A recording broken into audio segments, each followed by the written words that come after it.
here we go. It's the video I've been dreading to post. My attempt to get into OCS. I played 2 games of Reluctant Enemies, and that's the last time I really played OCS. It was probably about 2 years ago.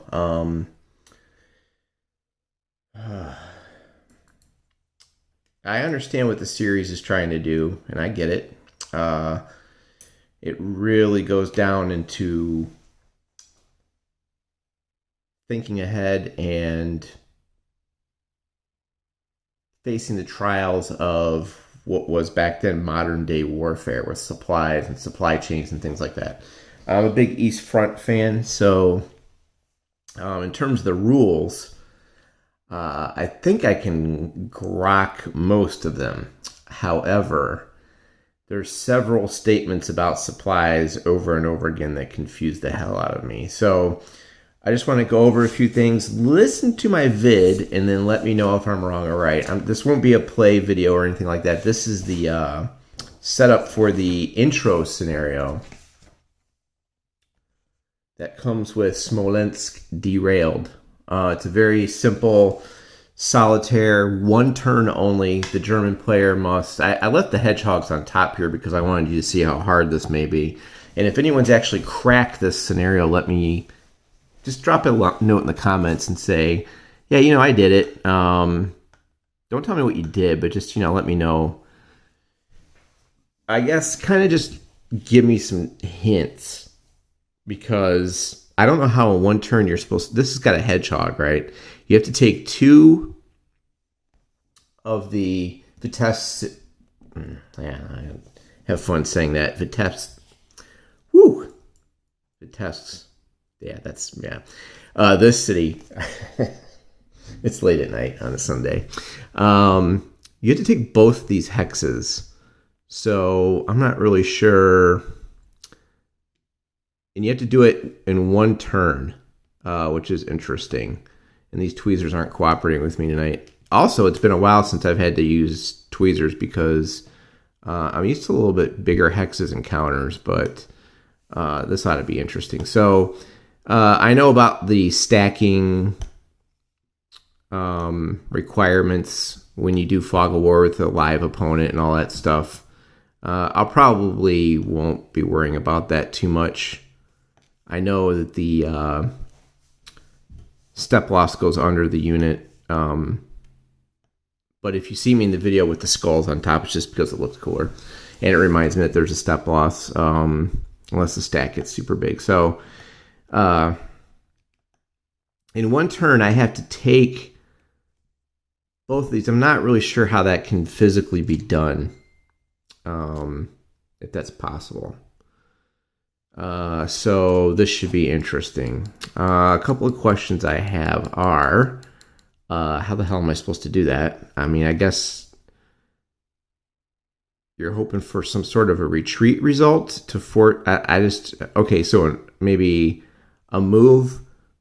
We do have air power with a hip shoot and then a barrage to DG and then an overrun. But, I mean... I don't know how that's possible. And then it says, try to use as few SP as possible. Challenge yourself. Okay. So I'll see how that goes. Got the 12th Panzer way out here. And I'm using the formation marker, and 1 unit must be on the board, it said. So I am following those rules. The rest are off to the side here. 7th Panzer, motorized, 20th, 12th. So I did keep those rules. I kept the 1 unit out there. I don't know what players normally... I imagine when you're playing someone else, you want to keep your weakest, dumbest unit under here. But I just picked anything, really. I'm going to make index cards, I think, to hold those little formation markers. So yeah, of course, we'll be ignoring that. And I got to pull this here. Now, most of our supplies coming from here. We have an HQ with the 10 throw range. We have an independent unit there. The 900th is stationed on that hex, and I got some questions in the rules. But we've got the only independent is that the 900th motorized infantry. I believe that's motorized infantry. So I don't. The two wheels are for fully motorized. This notation is for historical interest only. Yeah, that is considered an independent. We have a transport vehicle and a 5 SP dump in Leppel. So I don't know.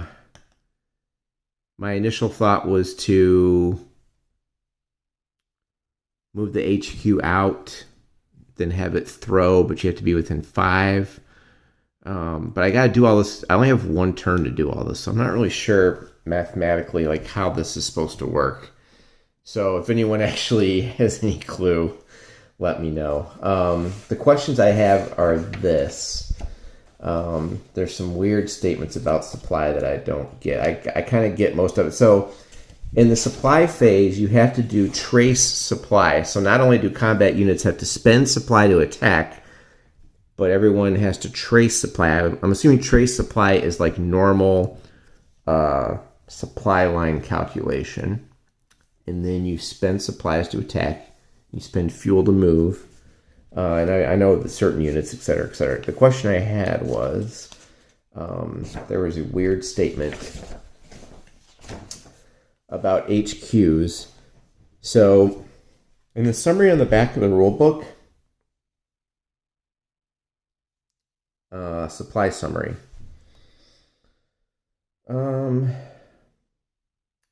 Pay 1 SP to place a fuel marker on an HQ, which I imagine would be this. All independent units within the throw range are fueled up until the next cleanup phase. So if I spend one of the SPs here, and then it would go to 4, I put a fuel marker on top of this. So you're telling me if this guy was way out here, then I could fuel that unit. Or if there were multiple of these out here within 10 hexes, I could fuel all of them in one shot. Is that what that means? Let me know about that. That's question 1. You can put 1 down in the comments. Then there's a statement after that that I don't really understand. It's kind of like they repeat themselves. 12.5e in the latest, version 4.3 of the rules, page 24. An HQ can fuel all independent units in its throw range for free. Free is in quotes. Why is that in quotes? When 15.bb states the same thing. Why does 12.5e restate that and say something about once the cost of 12.5cb has been paid? I don't understand that. Why is that in there? So if I've got that correct, trace supply is completely separate from having to spend supply to do combat and movement. Trace supply is like your standard, your bog standard chit war game where you have to trace a supply line back. And so on top of normal supply you have to pay for, you still have to do trace supply. And then from there you can be out of supply and things like that. Is that correct? That would be number 2 question.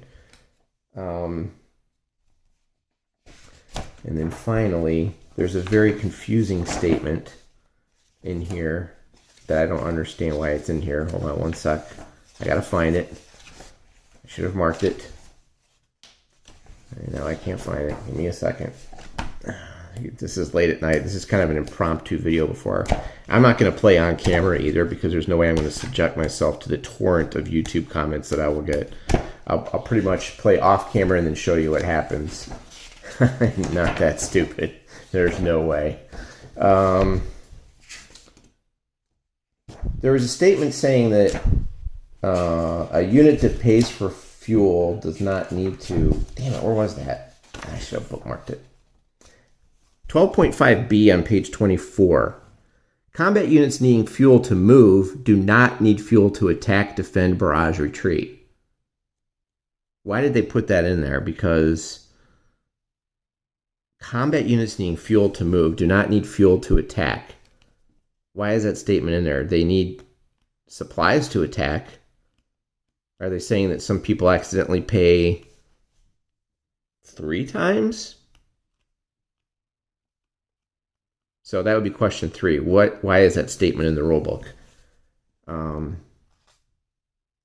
Combat units needing fuel to move. Or does it mean that if you pay to move, you don't pay to attack? I'm very confused by that statement. I don't think it means that you don't pay to attack ever, but I'm not really sure why they put that. Is there some sort of circumstance where a non-combat unit... No, because then they can't fight. I don't understand that. 12.5b, series 4.3 rulebook, page 24 at the top. Explain that to me, please. All right. I don't really get extenders. I'll worry about that later.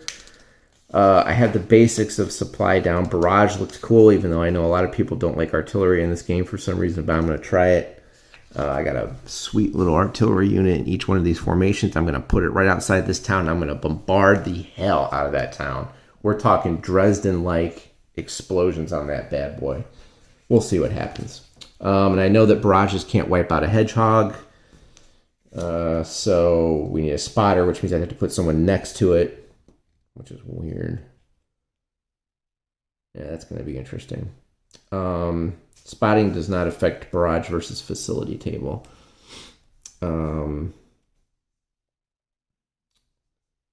I just, yeah. So if anyone's actually accomplished taking these 2 hexes in one turn, just kind of drop me a hint, maybe, because I don't really understand how that's possible. Like, not at all. So... But I've never really done a full combat thing before. So, all right. So those are my 3 questions. And I don't even remember what you just asked what I just asked you guys. It's 1, 2, 3. Just put them in the comments. Some supply counters have a letter. A player can use these to represent supply dumps of any size. Okay. All right. So I have a good amount of supply here. I'm all set up. They gave me tons of supplies. I even have like a little truck to, move things up. And I got this weird independent unit that I don't really know what I'm going to do with. I know I can use the organic truck in here to... a multi-unit formation is given a special attached transport. That's the 7th Panzer, and we have that here. They have an attached transport that is placed full according to the scenario setup. The scenario setup says the Axis organic trucks are set up full, so it's on the F side. A multi-unit formation is given a transport organic truck, can never unload their SP on the map, only allow units of the same multi-unit formation to draw SP, can never be combined. And I believe they can do the entire formation. So just to get this straight, if say this is out here like this, I'm just going to set this up as a example. Oh, we won't need that. All right, just bear with me here.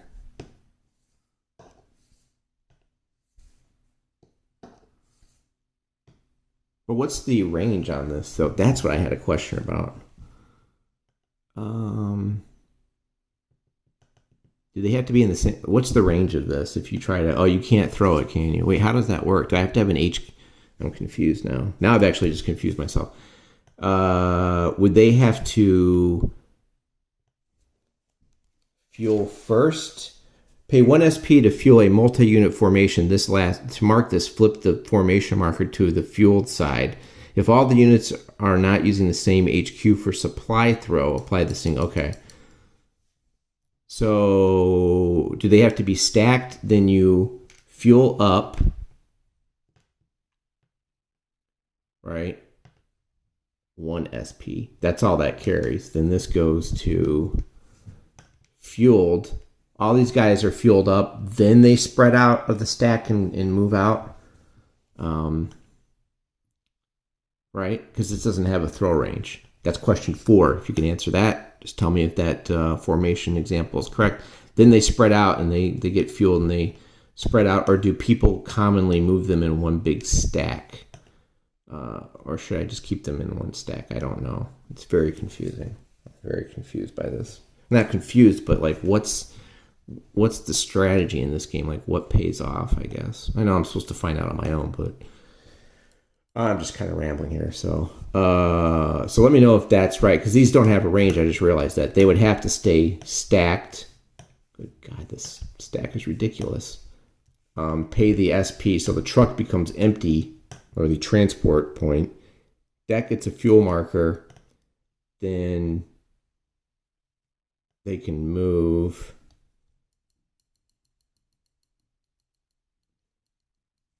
But only truck or tracked MP. So actually, that one, nope, that one. So only 3 of these need fuel, if I'm seeing that right. Is that correct?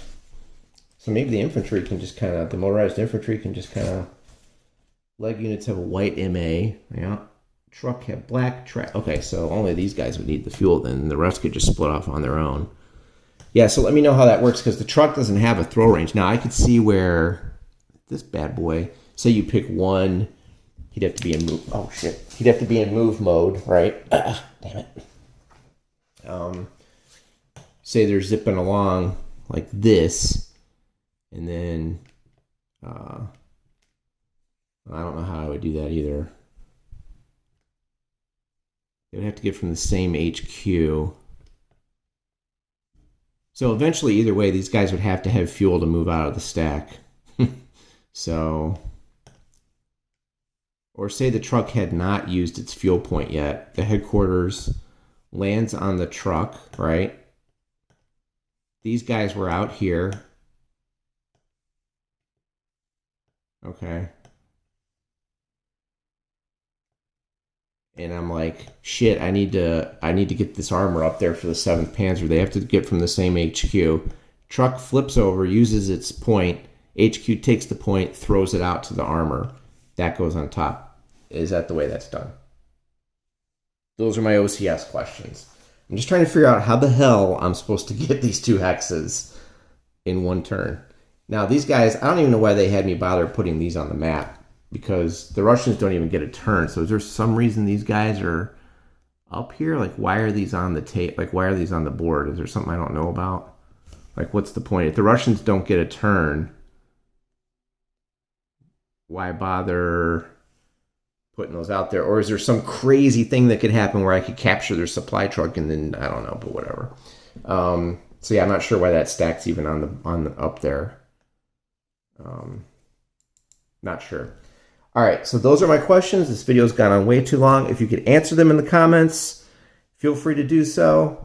And I got to put this back the way I found it. And let me know some other hints or tips on the way you play to keep these enormous, crazy stacks from overflowing and doing weird stuff. And what you recommend me putting underneath the formation marker. Even though I'm not playing someone else, you know, it has to, according to the rules, it has to be a, you can't just put any stupid dummy counter out there. That I'm reading out of. Damn. I had all this marked, and then when it comes to the actual video, I'm like, dirt. I'm reading out of. At least one of the formations units must be stacked with the marker, or the marker cannot be on the map. So empties cannot be used as dummy formations. Oh, it's anything. Okay. I could put the truck under there if I wanted to, but I'm not going to do that. I need to do something where I can, like, mentally I need to know what's going on. All right, so those are my questions. Let me put this back the way I found it. So it seems like we have a lot of supply. I just got to get it down the road. The 7th Panzer goes in 1525. Goes right there. So they are poised. They have one organic truck. Because remember, I got to pay to move. Now I was thinking like a hip shot. I got some air power here, right? Now I was thinking like a hip shot. I got to move. Then he's got, some artillery, so I can get right up in there. And if I remember correctly, the artillery comes before normal combat. So I barrage. Or does it? Yeah. Weaken it with the barrage, then do normal combat. Hit it with some airstrikes. I got to pay for all. I got to pay to move, probably with that truck. Then I got to move the supplies up for combat, right? So you got to plan all this stuff out, and it's kind of cool, but at the same time, it's mentally just bleh. So if I any hints, and just answer my 4 questions and let me know if those examples are correct. All right. More videos later this week. It's going to be a busy week at work, and that's that. I was going to do Fall Blau, but I wasn't feeling Fall Blau. I don't know, something about that rule book, the way it was written, it wasn't clicking with me. So, and I was dying to get into OCS again. It was either that or Eastern Front Combat System or SCS. But I want to do OCS. I want to learn this. So, okay. Let me know what you think, and I'm going to send this up. And I think I'll probably put it up tomorrow morning. Thank you.